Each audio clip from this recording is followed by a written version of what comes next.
ਤੇ ਇਸੇ ਦਰਮਿਆਨ ਗੱਲ ਕਰ ਲਈਏ ਆਮ ਆਦਮੀ ਪਾਰਟੀ ਦੇ ਮੁੱਖ ਮੰਤਰੀ ਦੀ, ਕਹਿੰਦੇ ਭਗਵੰਤ ਮਾਨ ਆਪ ਖੁਦ ਨੂੰ ਇਸ ਮਾਮਲੇ ਦੇ ਵਿੱਚ ਜਿਹੜਾ ਉਹ ਫਾਈਨਲ ਦੇ ਵਿੱਚ ਦੇਖ ਰਹੇ ਆ। ਇਹਦੇ 'ਚ ਕਿੰਨਾ ਕੁ ਸੱਚ ਤੇ ਕਿੰਨਾ ਕੁ ਝੂਠ ਹੈ ਜੀ? ਦੇਖੋ, ਨਤੀਜੇ ਜਦੋਂ ਉਹਨਾਂ ਦੇ ਹੱਕ 'ਚ ਆਉਣ ਤਾਂ ਉਹ ਕਿਉਂ ਨਾ ਕਹਿਣ। ਭਗਵੰਤ ਮਾਨ ਹੋਰਾਂ ਨੇ ਕੱਲ੍ਹ ਪ੍ਰੈਸ ਕਾਨਫਰੰਸ ਕੀਤੀ। ਪ੍ਰੈਸ ਕਾਨਫਰੰਸ ਦੇ ਵਿੱਚ ਉਹ ਦਮ ਭਰ ਰਹੇ ਸੀਗੇ ਵੀ ਉਹ ਕਹਿੰਦੇ ਕਿ ਦੇਖੋ ਜੀ, ਅਸੀਂ ਤਾਂ ਸਭ ਤੋਂ ਵੱਡੀ ਧਿਰ ਬਣ ਕੇ ਆ ਗਏ। ਤੁਸੀਂ ਕੋਈ ਵੀ ਚੋਣ ਆਉਂਦੀ ਆ, ਹਰ ਚੋਣ 'ਚ ਕਹਿ ਦਿੰਦੇ ਹੋ ਜੀ ਸੈਮੀਫਾਈਨਲ, ਕਿ ਜੀ ਕਹਿੰਦੇ ਜੀ ਲੋਕ ਸਭਾ ਆ ਜਾਵੇ ਤਾਂ ਵੀ ਤੁਸੀਂ ਕਹਿੰਦੇ ਹੋ 2027 ਦਾ ਸੈਮੀਫਾਈਨਲ।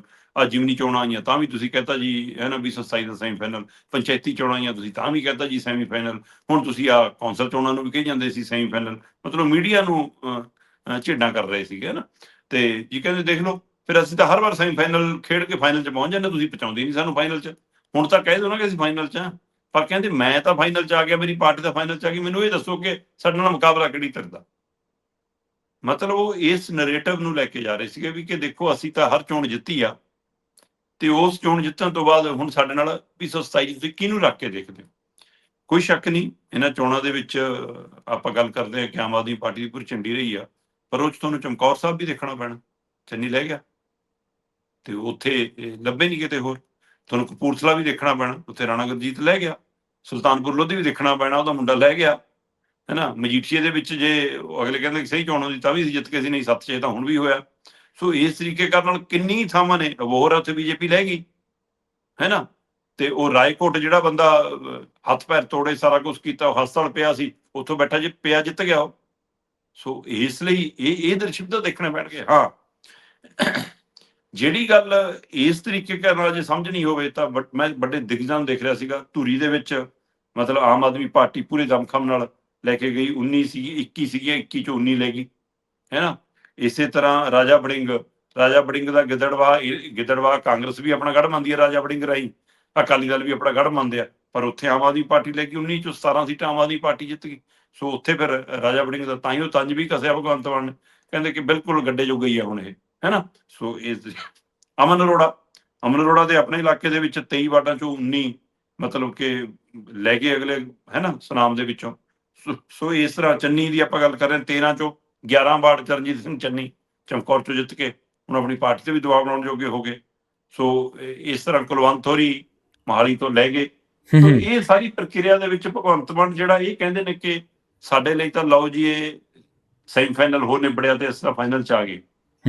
ਠੀਕ ਹੈ, ਜਦੋਂ ਤੁਸੀਂ ਜਿੱਤਦੇ ਹੋ ਉਸ ਜਿੱਤ ਦੇ ਨਾਲ ਤੁਹਾਡੇ ਵਰਕਰ ਨੂੰ, ਤੁਹਾਡੇ ਸਮਰਥਕ ਨੂੰ, ਤੁਹਾਡੇ ਲੀਡਰਾਂ ਨੂੰ ਬੂਸਟ ਮਿਲਦਾ। ਐਮਐਲਏ ਨੂੰ ਸੁੱਖ ਦਾ ਸਾਹ ਆਉਂਦਾ ਕਿ ਘੱਟੋ ਘੱਟ ਸ਼ਾਇਦ ਇਸ ਕਰਕੇ ਹੁਣ ਟਿਕਟ ਨਾ ਕੱਟੀ ਜਾਵੇ। ਊਂ ਕੱਟਣੀ ਹੋਈ ਤਾਂ ਕੱਟਣੀ ਹੋ ਆ, ਘੱਟੋ ਘੱਟ ਇਹ ਬਹਾਨਾ ਨਹੀਂ ਹੋਊਗਾ ਜੀ ਕਿ ਹਾਂ ਕਿ ਤੁਸੀਂ ਆਪਣੇ ਇਲਾਕੇ 'ਚ ਹਾਰ ਕੇ ਆ ਕੇ ਲਓ ਜੀ ਅਸੀਂ ਤਾਂ ਆਪਣਾ ਕੰਮ ਕਰਤਾ। ਇਸ ਤਰੀਕੇ ਕਰਨ ਨਾਲ ਉਹ ਕਹਿਣ ਜੋਗੇ। ਪਰ ਕੀ ਸੱਚਮੁੱਚ ਇਹ ਨਤੀਜੇ 2027 ਦੇ ਨਤੀਜਿਆਂ ਨੂੰ ਪ੍ਰਭਾਵਿਤ ਕਰਦੇ ਨੇ, ਜਾਂ ਇਹਨੂੰ ਨਤੀਜਿਆਂ ਨੂੰ ਉਸ ਤਰ੍ਹਾਂ ਦਾ ਹੀ ਨਤੀਜੇ ਦੇਖਿਆ ਜਾ ਸਕਦਾ। 18 ਲੱਖ ਦੇ ਕਰੀਬ ਵੋਟ ਹੈ ਜੀ, ਜਿਹੜੀ ਮਤਲਬ ਕਿ 36 ਲੱਖ ਵੋਟ ਹੈ ਜੀ, ਚੋਂ 18 ਲੱਖ ਮਰਦ ਵੋਟਰ ਸੀ ਤੇ 17,72,000 ਸਮਥਿੰਗ ਮਹਿਲਾ ਵੋਟਰ ਸੀ। 36 ਲੱਖ ਵੋਟ ਦੇ ਨਾਲ ਅਸੀਂ ਇਹ ਕੌਂਸਲ ਚੋਣਾਂ ਦਾ ਨਤੀਜੇ ਦੇਖ ਰਹੇ ਹਾਂ। ਤੇ ਜਿਹੜੀਆਂ 2027 ਦੀਆਂ ਚੋਣਾਂ ਹੋਣੀਆਂ ਨੇ ਤਾਂ 2 ਕਰੋੜ 18 ਲੱਖ ਦੇ ਗੇੜ 'ਚ ਵੋਟਰ ਹੈ ਜੀ। ਤੇ 2 ਕਰੋੜ 18 ਲੱਖ ਦੇ ਵੋਟਰ ਦਾ ਨਤੀਜਾ ਵੀ ਅਸੀਂ 36 ਲੱਖ ਦੇ ਵੋਟਰਾਂ ਦੇ ਹਿਸਾਬ ਨਾਲ ਕਿਵੇਂ ਦੇਖ ਲਾਂਗੇ? ਤੇ ਜੇ ਉਹਦੇ ਵਿੱਚੋਂ ਵੀ 64% ਵੋਟ ਪੋਲ ਹੋਈ ਹੋਵੇ ਸਰ।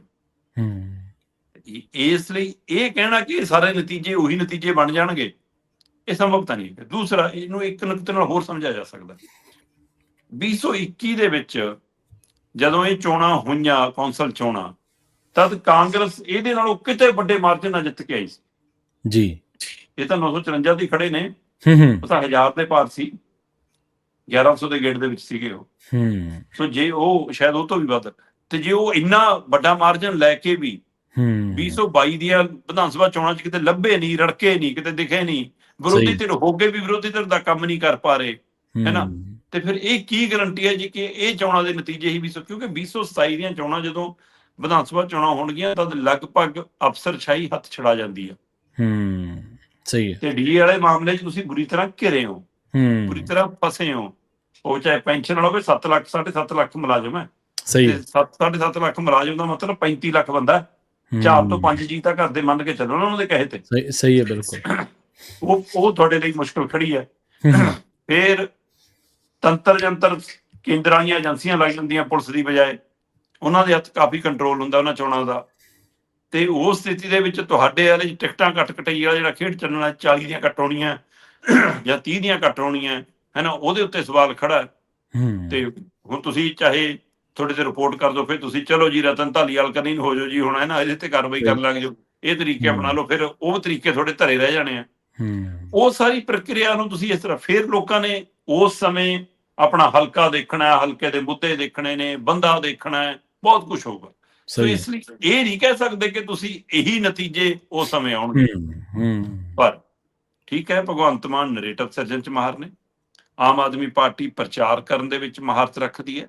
ਸਹੀ ਹੈ। ਇਸ ਤਰੀਕੇ ਕਾਰਨ ਨਾਲ ਉਹ ਆਪਣੇ ਆਪ ਨੂੰ ਪੇਸ਼ ਕਰ ਸਕਦੇ ਨੇ। ਕੱਲ ਮੈਂ ਸਮੁੱਚੀ ਪ੍ਰੈਸ ਕਾਨਫਰੰਸ ਸੁਣ ਰਿਹਾ ਸੀ ਭਗਵੰਤ ਮਾਨ ਹੋਰਾਂ ਦੀ, ਉਹਦੇ ਵਿੱਚ ਉਹਨਾਂ ਨੇ ਆਪਣੀ ਪਿੱਠ ਵੀ ਥਾਪੜੀ, ਆਪਣੀ ਪਾਰਟੀ ਦੀ ਪਿੱਠ ਵੀ ਥਾਪੜੀ, ਪਰ ਕੱਲ ਕੇਜਰੀਵਾਲ ਦੀ ਪਿੱਠ ਤੇ ਹੱਥ ਫੇਰਨਾ ਭੁੱਲ ਗਏ। ਇੱਕ ਵਾਰ ਵੀ ਜ਼ਿਕਰ ਨਹੀਂ ਕੀਤਾ ਕੇਜਰੀਵਾਲ ਦਾ। ਇਹਦੇ ਵੀ ਬਹੁਤ ਹੱਥ ਅਜੇ ਲਏ ਜਾ ਰਹੇ ਨੇ, ਨਹੀਂ ਤਾਂ ਹੈ ਨਾ ਹਮੇਸ਼ਾ ਉਹਨਾਂ ਦਾ ਨਾਂ ਲੈਣਾ ਹੁੰਦਾ। ਤੇ ਮੈਂ ਇੱਕ ਦੋ ਹੋਰ ਲੀਡਰ ਨੂੰ ਸੁਣ ਰਿਹਾ ਸੀ, ਉਹਨਾਂ ਦੇ ਮੂੰਹ ਤੇ ਵੀ ਛੇਤੀ ਕੱਲ ਕੇਜਰੀਵਾਲ ਆਇਆ ਨਹੀਂ। ਸੋ ਹੁਣ ਇਹ ਸਾਰਿਆਂ ਦੇ ਵੀ ਅਰਥ ਲਾਏ ਜਾ ਰਹੇ ਨੇ ਕਿ ਉਸ ਸਮੇਂ ਤੱਕ ਬਣਨਾ ਕੀ ਹੈ। ਸੋ ਜਿੱਥੇ ਆਮ ਆਦਮੀ ਪਾਰਟੀ ਨੂੰ ਇਹ ਮੰਨ ਕੇ ਨਹੀਂ ਚੱਲਣਾ ਚਾਹੀਦਾ ਕਿ ਹਾਂ ਤੁਸੀਂ ਇਹਨਾਂ ਨਤੀਜਿਆਂ ਸਾਰੇ ਜਿੱਤ ਜਾਓਗੇ, ਉੱਥੇ ਕਾਂਗਰਸ ਵੀ ਇਹ ਨਾ ਸਮਝੇ ਕਿ ਹਾਂ ਚੱਲ ਇੰਨੀਆਂ ਸੀਟਾਂ ਆ ਗਈਆਂ ਸ਼ਾਇਦ ਉੱਥੇ ਵੱਧ ਜਾਣਗੀਆਂ, ਜਾਂ ਅਕਾਲੀ ਦਲ ਬੀਜੇਪੀ ਨੂੰ ਵੀ ਆਪਣੇ ਤੇ ਹੁਣ ਗੱਠਜੋੜ ਦੇ ਉੱਤੇ ਜੇ ਜਾਣਾ ਹੈ ਤਾਂ ਹੁਣ ਤੋਂ ਹੀ ਫੈਸਲਾ ਲੈਣਾ ਪਊਗਾ। ਹੁਣ ਤਾਂ ਰਹਿ 4 ਮਹੀਨੇ ਗਏ, ਜੇ ਨਹੀਂ ਜਾਣਾ ਤਾਂ ਕੀ ਕਰਨਾ। ਸੋ ਸਾਰੀਆਂ ਪਾਰਟੀਆਂ ਦੇ ਲਈ ਦੁਵਿਧਾ ਹੈ, ਤੇ ਕਿਤੇ ਇਹ ਨਾ ਹੋਵੇ ਕਿ ਉਹ ਨਤੀਜੇ ਕਿਸੇ ਨੂੰ ਵੀ ਗੱਠਜੋੜ ਨਾ, ਮਤਲਬ ਕਿਸੇ ਨੂੰ ਵੀ ਪੂਰਨ ਬਹੁਮਤ ਨਾ ਦੇ ਕੇ ਜਾਣ। ਇਹਦੇ ਉੱਤੇ ਵੀ ਨਜ਼ਰਸਾਨੀ ਰੱਖਣ ਦੀ ਲੋੜ ਹੈ। ਸਹੀ ਹੈ ਜੀ, ਬਿਲਕੁਲ। ਤੇ ਅਗਲੀ ਗੱਲ ਕਰੀਏ ਭਾਜਪਾ